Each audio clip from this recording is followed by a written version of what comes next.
What up, gamers? Barnes here. This is another episode of Show and Tell, where I show you stuff and then I tell you about it. So we're gonna start this show off with we're gonna take a walk over to the other side of the shop, over to the comic book section in Barnes's world, and we're gonna see what he's got here. And this is one of my prized possessions in the comic book world. This is a Star Wars #1, 35-cent reprint from 1977. The comic that saved Marvel. And I guess it's one of the most expensive comics ever. It's got the Green Vader. So this is one of my prized possessions here. I'm not exactly how much it goes for. I've heard as much as $8.50. I don't know. I don't know the whole lot about comics. I was just told it was one of the most expensive comics ever. I just happen to be a huge Star Wars fan, and it was Star Wars #1.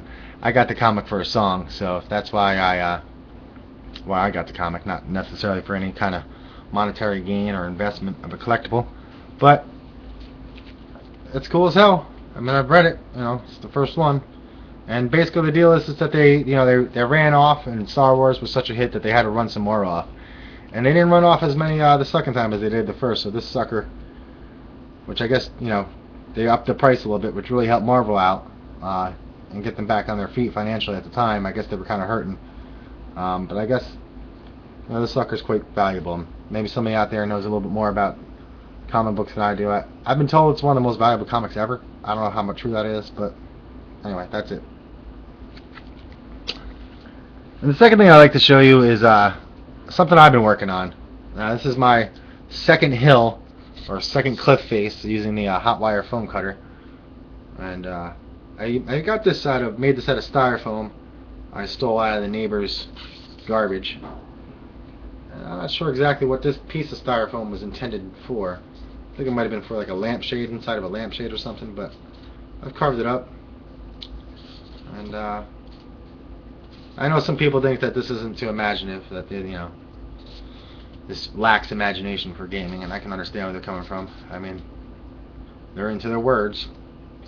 But what's that word? Words are talk is what? Talk is something? I can't remember.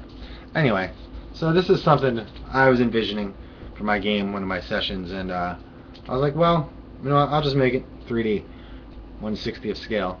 And the whole time I was making this, I couldn't help but think of Close Encounters of the Third Kind, that guy in the mashed potatoes with his fork. But this is my second one, and hopefully, they'll come out better. I tried a little bit different techniques than the first one. But I also just got my hands on some insulation foam, which cuts a lot better than regular styrofoam like this. But I don't know. It's probably about, that's the top view. So it's probably like 2 feet or so, a little bit. 2 feet long, 2 feet wide, 2 feet in circumference, or whatever you want to call it. It took me about 2 days, and it's just burnt basically styrofoam so that it makes like a hard X coat, and then you put gesso on it, then black, gray, and white. Done.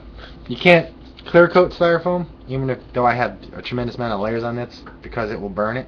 It will burn right through. It will have a chemical reaction, and you end up with a puddle of styrofoam. Let me see if I can find a mini. I'll just show you how this kind of works here. Boom. So there it goes. Or you can sit there. Anyway, so I'll make a bunch more of these. We'll see how this turns out. This is my second one. I think it came out okay.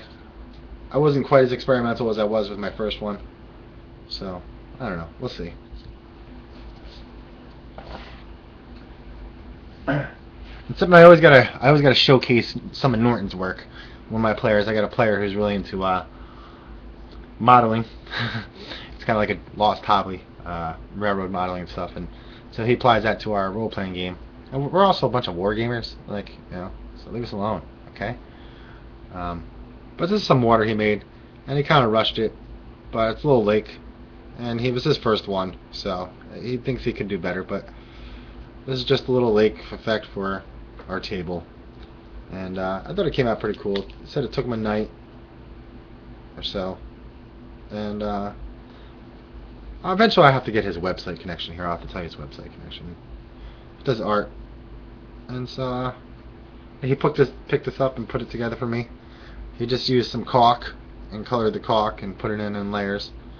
And now we have a little lake. And actually, this is stuff he stole from outside. This little grass here.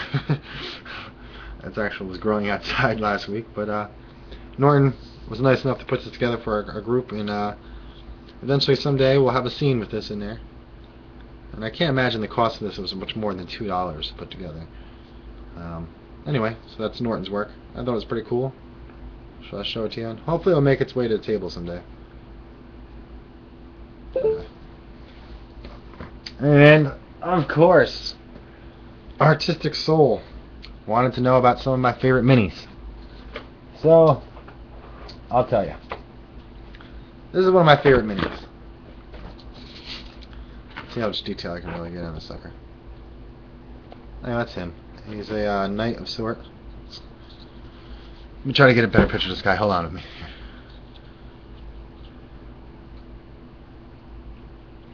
And the great thing about these minis is that every little piece is put on. I don't know why I can't really get this in focus. But each little visual piece is put on, painted individually, and they're glued together.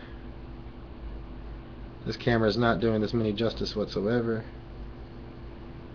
But this is him. This is a raccoon mini. Probably at the best of the business at their time. And so they took a lot of elements of miniature wargame and recreation, diorama recreation, and put it together in basically role-playing miniatures, which hadn't been before.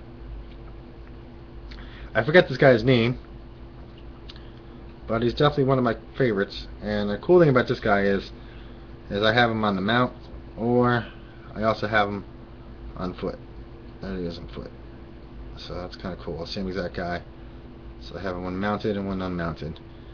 I prefer figures that mount themselves. These guys do move a little bit. I'm not going to try to move them, but they do move a little bit as each piece is kind of moved, glued on individually. The head's glued on individually. Arms, you know, very much like metal miniatures we would find. Something from Ralpatra or something. Anyway, so that's this week's show and tell. If there's anything you guys want to see or know about, let me know and I'll do it. Thanks for watching, guys. Talk to you soon. Bye-bye.